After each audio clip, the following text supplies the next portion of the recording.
Welcome back to another technical deep dive here in the debug zone. Today we're tackling a big question and breaking it down with insights from other users. Hopefully this clears up some misconceptions and helps you get the answer you need. So buckle up, stay a little curious, and let's jump right in.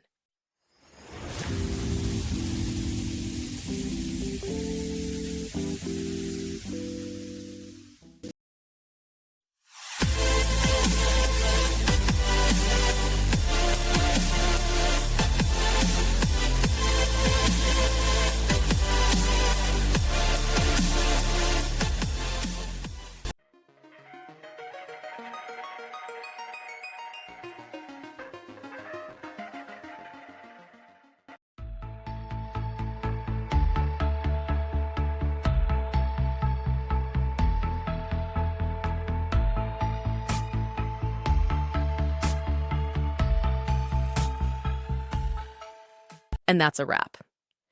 I hope you found the answer you were looking for. If you did, take a second to hit that subscribe button. It really helps out. And let me know in the comments which solution worked best for you. See you next time in the debug zone.